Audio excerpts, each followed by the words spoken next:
اللهم صل على محمد وآل محمد. السلام علیکم ورحمۃ اللہ وبرکاتہ. بسم اللہ الرحمن الرحیم. ربی اشرح لی صدری ویسر لی امری واحلل عقدۃ من لسانی یفقہوا قولی. میرے تمام سننے والوں کو عید مبارکہ بہت بہت مبارک ہو. 24 ذی الحج 632 عیسوی کو مباہلہ کا واقعہ پیش آیا. یہ وہ دور تھا کہ جب اسلام پھیل رہا تھا اور آپ صلی اللہ علیہ وآلہ وسلم اپنے ارد گرد کے ملکوں میں اپنے سفیر اور اسلام کے دعوت نامے بھیج رہے تھے. جب اسلام کا دعوت نامہ نجران میں پہنچا، جو یمن کے قریب ایک علاقہ ہے اور جہاں کی آبادی کا تعلق عیسائیت سے تھا، تو انہوں نے اس دعوت نامے کو قبول کرنے سے انکار کر دیا اور کہا کہ ہم پہلے تحقیق کریں گے کہ کیا محمد صلی اللہ علیہ وآلہ وسلم واقعی اللہ کے نبی ہیں اور ان کے متعلق ہی انجیل میں نشانیاں بیان کی گئی ہیں. لہٰذا اس غرض سے ان کا ایک گروہ مدینہ کی طرف روانہ ہوا، جن میں ان کے بڑے بڑے پادری شامل تھے. جب وہ آپ صلی اللہ علیہ وآلہ وسلم سے ملاقات کی غرض سے مدینہ پہنچے تو انہوں نے آپ صلی اللہ علیہ وآلہ وسلم کی تلاش شروع کی اور لوگوں سے سوال کیا کہ کیا محمد صلی اللہ علیہ وآلہ وسلم مدینہ میں موجود ہیں. لوگوں نے تائید کی. پھر انہوں نے پوچھا کہ ان کا محل کہاں ہے، تو لوگوں نے بتایا کہ وہ کسی محل میں نہیں رہتے، وہ تو ایک سادہ سے مکان میں رہتے ہیں، سادہ لباس پہنتے ہیں، سادہ کھانا کھاتے ہیں، اور ان کے گھر والے بھی نہایت ہی سادہ زندگی بسر کرتے ہیں. اور یہ وہ تمام نشانیاں تھیں جو وہ اپنی انجیل میں پڑھ چکے تھے. لہٰذا وہ چونک کر ایک دوسرے کی طرف تکنے لگے اور پھر انہوں نے کہا کہ ہمیں جلد بازی میں کوئی فیصلہ نہیں کرنا چاہیے، کیونکہ اگر ہم نے ایسا کیا تو ہمیں اسلام بھی قبول کرنا پڑے گا، اور اگر ہم نے ایسا کیا تو ممکن ہے کہ ہمارے قوم والے ہم پر ہنسے. لہٰذا ہم سب سے پہلے ان سے ملاقات کریں گے، ان سے کچھ سوالات کریں گے. اور اس غرض سے جب وہ مسجد نبوی میں پہنچے تو انہوں نے دیکھا کہ آقا دو جہاں حضرت محمد صلی اللہ علیہ وآلہ وسلم لوگوں کے درمیان بیٹھے ہیں، اور بالکل اسی طرح بیٹھے ہیں جیسے سب بیٹھے تھے، اور کسی منصب اور نسب کی وجہ سے کوئی کسی کو اہمیت نہیں دے رہا. اور جب وہ لوگ آپ صلی اللہ علیہ وآلہ وسلم کی طرف آگے بڑھے تو آپ صلی اللہ علیہ وآلہ وسلم نے خندہ پیشانی سے ان کا استقبال کیا اور ان کی مہمان نوازی کے لیے اہتمام کیا. جب انہوں نے اپنے آنے کا مقصد بیان کیا تو آپ صلی اللہ علیہ وآلہ وسلم نے فرمایا کہ جو سوالات تم پوچھنا چاہتے ہو پوچھ لو. اور وہ انجیل میں موجود تمام نشانیاں اپنی آنکھوں سے دیکھ رہے تھے، اور جو سوالات انہوں نے آپ صلی اللہ علیہ وآلہ وسلم سے کیے ان کے جوابات بھی آپ صلی اللہ علیہ وآلہ وسلم نے دے دیے. اب وہ اس بات سے تو بخوبی واقف ہو چکے تھے کہ آپ صلی اللہ علیہ وآلہ وسلم ہی اللہ کے آخری نبی ہیں، مگر ظاہری طور پر ان کی طاقت چھن جانے کا خوف تھا. لہٰذا وہ یہ بھی چاہتے تھے کہ آپ صلی اللہ علیہ وآلہ وسلم اس بات کو تسلیم کر لیں کہ جس کی وجہ سے ان کی طاقت قائم رہ سکتی ہے. تو انہوں نے آپ صلی اللہ علیہ وآلہ وسلم سے کہا کہ ہم آپ کو اللہ کا آخری نبی تسلیم کر لیں گے، لیکن آپ بھی اس بات کو تسلیم کریں جس پر ہمارا عقیدہ ہے۔ آپ یہ بات تسلیم کریں کہ حضرت عیسیٰ علیہ السلام اللہ کے بیٹے ہیں، جس پر آپ صلی اللہ علیہ وآلہ وسلم نے ان سے سوال کیا کہ آپ کس دلیل کے تحت حضرت عیسیٰ علیہ السلام کو اللہ کا بیٹا مانتے ہیں، جبکہ حضرت عیسیٰ علیہ السلام تو اللہ کے نبی تھے اور خدا کی وحدانیت کے قائل تھے، اس کے مذہب کی تبلیغ کرتے تھے جس کے لیے آج میں محمد آپ کو دعوت دے رہا ہوں۔ لیکن ان لوگوں نے کہا کہ ہم حضرت عیسیٰ علیہ السلام کو اس لیے اللہ کا بیٹا مانتے ہیں کہ ان کا کوئی باپ نہیں تھا۔ تو آپ صلی اللہ علیہ وآلہ وسلم نے فرمایا کہ اگر آپ کے پاس یہی دلیل ہے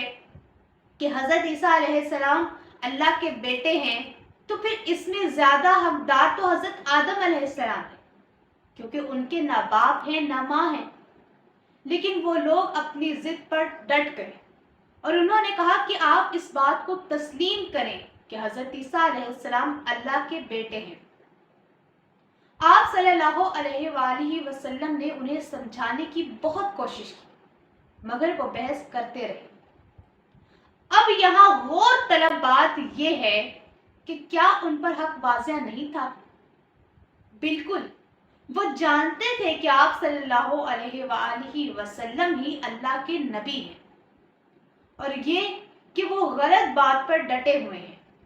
مگر صرف یہ چاہتے تھے کہ وہ اپنی قوم میں رعب و دبدبہ قائم کر لیں کہ انہوں نے آپ صلی اللہ علیہ وآلہ وسلم کو قائل کر لیا۔ وہ حق سے واقف تھے، لیکن محض دنیا کی شہرت، عزت اور نام کی خاطر اپنی ضد پر ڈٹ گئے۔ جب 3 دن گزر جانے کے بعد بھی وہ اپنی ضد پر ڈٹے رہے، تو پھر اللہ تعالیٰ جو سب کے دلوں کے حال جانتا ہے، اللہ تعالیٰ نے جبرائیل کو سورہ آل عمران کی آیت کے ساتھ بھیجا، اور وہ آیت یہ تھی: فَمَنْ حَاجَكَ فِيهِ مِنْ بَعْدِ مَا جَاءَكَ مِنَ الْعِلْمِ فَقُلْ تَعَالُوا نَدْعُوا أَبْنَاءَنَا وَأَبْنَاءَكُمْ وَنِسَاءَنَا وَنِسَاءَكُمْ وَأَنفُسَنَا وَأَنفُسَكُمْ۔ پھر اگر یہ لوگ عیسیٰ علیہ السلام کے متعلق تم سے جھگڑا کریں اور حق تو تم پر واضح ہو چکا ہے، تو پھر ان سے کہو کہ ہم اپنے بیٹے اور عورتیں لاتے ہیں اور تم اپنے بیٹے اور عورتیں لاؤ، ہم خود بھی آتے ہیں تم خود بھی آؤ۔ پھر دونوں فریق اللہ کی بارگاہ میں دعا کریں گے کہ جھوٹوں پر خدا کی لعنت ہو۔ اللہ تعالیٰ تو بخوبی واقف تھا کہ کون حق پر ہے اور کون حق کو جھٹلا رہا ہے، تو اللہ تعالیٰ نے آپ صلی اللہ علیہ وآلہ وسلم کو حکم دیا کہ ان کو مباہلہ کے لیے بلا لو تاکہ جھوٹوں پر خدا کی لعنت ہو جائے۔ اب یہ لوگ یہ بات جانتے تھے کہ آپ صلی اللہ علیہ وآلہ وسلم اللہ کے نبی ہیں، اور یہ کہ آپ صلی اللہ علیہ وآلہ وسلم پر اللہ تعالیٰ نے وحی نازل کی ہے کہ جھوٹوں پر خدا کی لعنت ہونی ہے، وہ پھر بھی اپنی ضد پر ڈٹے رہے۔ یہ بھی جانتے تھے کہ وہی جھوٹے ہیں اور وہی لعنت کی مستحق ہیں، مگر پھر بھی وہ اپنی ضد پر ڈٹے رہے۔ جب آپ صلی اللہ علیہ وآلہ وسلم کو اللہ کا یہ پیغام پہنچا تو سوال تو یہ بنتا تھا کہ یا اللہ، تو نے تو مجھ سے میرے بیٹے واپس لے لیے، اب بیٹے کہاں سے لاؤں؟ لیکن آپ صلی اللہ علیہ وآلہ وسلم اپنی دختر جناب سیدۃ النساء العالمین کے گھر تشریف لے گئے اور ان سے کہا، بیٹی یمنی چادر لے کر۔ دراصل خدا چاہتا تھا کہ چادر کے نیچے سچوں کو اکٹھا کرتے اور قیامت تک دنیا کو بتا دے کہ ان سچوں کے مقام، ورنہ لعنت کے مستحق ہوگے۔ جب چادر کے نیچے اہل بیت اکٹھے ہو گئے تو آپ صلی اللہ علیہ وآلہ وسلم نے چادر کے دونوں کونوں کو تھاما اور آسمان کی طرف بلند کر کے فرمایا یا اللہ یہ میرے اہل بیت ہیں، میرے مخصوصین ہیں، میرے حامی و مددگار ہیں، ان کا گوشت میرا گوشت، ان کا خون میرا خون، جس نے ان کو غمگین کیا اس نے مجھے غمگین کیا، جس نے ان سے جنگ کی اس نے مجھ سے جنگ کی، جس نے ان سے صلح کی اس نے مجھ سے صلح کی، جس نے ان سے دشمنی رکھی اس نے مجھ سے دشمنی رکھی، جس نے ان کو دوست رکھا اس نے مجھے دوست رکھا، یہ مجھ سے ہیں اور میں ان سے ہوں۔ بس خداوندہ ان پر اپنی رحمت برکت فرما، انہیں اور اپنے دامن کرم میں جگہ عطا فرما، ان سے اور مجھ سے راضی ہو جا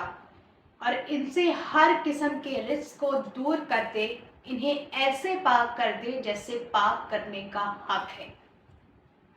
اب یہاں دعوت فکر دینا چاہتی ہوں اپنے سننے والوں کو کہ جو تشریح رسول خدا صلی اللہ علیہ وآلہ وسلم نے اہل بیت کی ہے، کیا اس میں کوئی اور شامل ہو سکتا ہے؟ کوئی بھی بات مبہم نہیں چھوڑی۔ چادر کے نیچے اکٹھے کرنے کا مقصد ہی یہ تھا کہ یہی 5 تن اہل بیت میں شامل ہیں۔ اگر آپ صلی اللہ علیہ وآلہ وسلم گھر میں چادر کے بغیر یہ پیغام سنا دیتے تو پتہ نہیں آج مورخ کس کس کے گھر میں ہونے کو ثابت کر رہا ہوتا۔ چادر کے نیچے اکٹھا کیا، چادر تھی اور چادر کے نیچے صرف 5 لوگ ہی سما سکتے تھے، اس لیے واضح ہو گئی اور اپنا گوشت اور اپنا خون بتا کر بات کو واضح کر دیا، اور پھر کہا کہ یہ میرے حامی و ناصر ہیں اور یہ مجھ سے ہیں اور میں ان سے ہوں۔ یعنی اب جو بھی کبھی بھی کہیں بھی ان کے مقابلے میں آئے گا وہ آپ صلی اللہ علیہ وآلہ وسلم کے مقابلے میں آئے گا، پھر چاہے وہ آپ صلی اللہ علیہ وآلہ وسلم کے خاندان میں سے کوئی ہو یا پھر صحابی، وہی جھوٹا ہوگا اور وہی لعنت کا مستحق ہوگا۔ جب آپ صلی اللہ علیہ وآلہ وسلم نے یہ دعا فرمائی تو اللہ تعالیٰ عرش پر فرشتوں سے مخاطب ہوا اور فرمایا کہ مجھے اپنی عزت و جلال کی قسم ہے، میں ہرگز پیدا نہ کرتا یہ زمین و آسمان، نہ ہی یہ چاند سورج اور ستارے چمکتے، نہ دریا بہتے اور نہ کشتی چلتی، لیکن میں نے یہ سب پیدا کیا ان کی محبت میں۔ یعنی اللہ تعالیٰ بتا رہا ہے کہ کائنات بنانے کا مقصد ہی یہ ہے کہ خدا ان سے محبت کرتا ہے جو چادر کے نیچے موجود ہے۔ پھر اللہ تعالیٰ نے حضرت جبرائیل علیہ السلام کو وحی دے کر نازل کیا اور وہ چادر کے اندر تشریف لائے اور آپ صلی اللہ علیہ وآلہ وسلم کو وحی سنائی، جس میں خدا فرما رہا تھا انما یرید اللہ لیذہب عنکم الرجس اہل البیت ویطہرکم تطہیرا۔ اور اللہ تو چاہتا ہے کہ اے رسول خدا صلی اللہ علیہ وآلہ وسلم کے اہل بیت آپ سے ہر قسم کی نجاست کو دور فرما دے اور آپ کو بالکل پاک صاف کر دے۔ گویا اللہ تعالیٰ نے یہ وحی نازل کر کے اہل بیت کی طہارت پر مہر ثبت کر دی۔ اس سے یہ بات ہرگز مراد نہیں کہ گویا یہ ہستیاں پہلے گنہگار تھیں یا طہارت ان سے دور تھی، بلکہ یہ تو آپ صلی اللہ علیہ وآلہ وسلم کے نور کا حصہ ہیں اور وقت اول سے موجود ہیں اور معصوم ہیں، اور انہی کے اسما کی بدولت حضرت آدم علیہ السلام کی توبہ قبول ہوئی تھی۔ یہ ساری بات دہرانے کا مقصد یہ تھا کہ اہل زمین کو ان کی اہمیت سے واقف کیا جائے اور ان کی اہمیت بتائی جائے۔ یہ سارا واقعہ حدیث قصہ میں موجود ہے جو مومنین کے گھروں میں موجود ہے، اور اس کی تلاوت کی جاتی ہے تاکہ اہل بیت کی محبت والی نسلیں پیدا ہوں۔ اور گھروں سے ہر قسم کی نجاست دور ہو جائے۔ نجاست اور طہارت دو الگ الگ چیزیں ہیں، یہ ایک دوسرے کا متضاد ہے، یہ دونوں ایک ساتھ نہیں رہ سکتے، لہذا دونوں میں سے کسی ایک کا انتخاب کرنا بہت ضروری ہے۔ گفتگو طویل ہو جائے گی اگر اس کی تفصیل میں جاؤں گی۔ یہ بات دہرانے کا مقصد اور آپ کو یہاں لانا بھی ضروری تھا تاکہ آپ مباہلہ میں عیسائیوں کے جزیہ دے کر معافی مانگنے کی کیفیت کو سمجھ سکیں۔ بس مباہلہ کے روز وقت فجر کے بعد طے شدہ مقام پر عیسائیوں کے پادری پہنچ گئے، اور جو لوگ وہاں پر یہ سارا منظر دیکھنے کے لیے پہلے سے موجود تھے ان سے سوال کرنے لگے کہ محمد صلی اللہ علیہ وآلہ وسلم کہاں سے آئیں گے، اور پھر وہاں نظریں جمائے کھڑے تھے۔ عبد المسیح نے جب آپ صلی اللہ علیہ وآلہ وسلم کو آتے ہوئے دیکھا تو پھر سوال کیا کہ محمد صلی اللہ علیہ وآلہ وسلم کے ساتھ کون آ رہا ہے؟ تو لوگوں نے بتایا کہ یہ آپ صلی اللہ علیہ وآلہ وسلم کے اہل بیت ہیں۔ ترتیب کچھ یوں تھی کہ آگے حضرت محمد صلی اللہ علیہ وآلہ وسلم، ان کی گود میں امام حسین علیہ السلام، ان کی انگلی تھامے امام حسن علیہ السلام، ان کے پیچھے ان کی اکلوتی بیٹی سیدات النساء العالمین، اور ان کے پیچھے ان کے داماد شیر خدا حضرت علی مرتضیٰ موجود تھے۔ یہاں پر اکلوتی بیٹی کہنے کا مقصد ہی یہ تھا کہ جو لوگ کہتے ہیں کہ نبی کی اور بھی بیٹیاں تھیں، تو یہاں پر جمع کا صیغہ تھا تو نبی ان بیٹیوں کو بھی ساتھ لاتے اور وہ ہمیں چادر میں بھی نظر آتی۔ لہٰذا جو لوگ کہتے ہیں کہ نبی کی 4 بیٹیاں ہیں، میں ان سے کہنا چاہوں گی کہ آپ تحقیق کریں۔ جب عبد المسیح نے اہل بیت کے کارواں کو آتے ہوئے دیکھا تو اپنے پادریوں کے پاس گیا اور کہا جلدی بھاگو اور انہیں روکو کہ یہ ہمارے حق میں بد دعا نہ کرتے۔ میں ان سے نکلتے ہوئے نور میں حضرت مریم علیہ السلام کو دیکھ پا رہا ہوں، اور اگر ان لوگوں نے ہمارے حق میں بد دعا کر دی تو عیسائیت کا دنیا سے خاتمہ ہو جائے گا۔ لہٰذا وہ لوگ آپ صلی اللہ علیہ وآلہ وسلم کے پاس گئے اور انہیں بد دعا کرنے سے روکی۔ عبد المسیح نے اپنے سر سے چادر کو اتارا اور بچھا دیا، اور پھر اپنی قوم سے کہا کہ جس کے پاس جو ہے، جو رقم ہے، جو زیورات ہیں، وہ سب اس میں ڈال دو، اور پھر جزیہ دے کر رسول خدا صلی اللہ علیہ وآلہ وسلم سے معافی مانگ لی۔ لہٰذا اللہ تعالیٰ نے جو لعنت مباہلہ کے میدان میں نازل کی تھی وہ رک گئی، لیکن اس بات سے یہ بات ضرور سمجھا دی گئی کہ جو کوئی بھی ان کے مقابلے میں آئے گا وہ لعنت کا مستحق ہوگا۔ اب جو کوئی بھی ان کے مقابلے میں آئے گا وہ دنیا میں بھی لعنت کا مستحق ہے، آخرت میں بھی لعنت کا مستحق ہے۔ اگر ہم نے مباہلہ پڑھائی ہوتی تو آج مسلمانوں میں فرقے نہ ہوتے اور نہ ہی منافقین، مگر افسوس مورخ نے قلم چلانے میں اور وائز نے واز کرنے میں کوتاہی کی، بددیانتی دکھائی،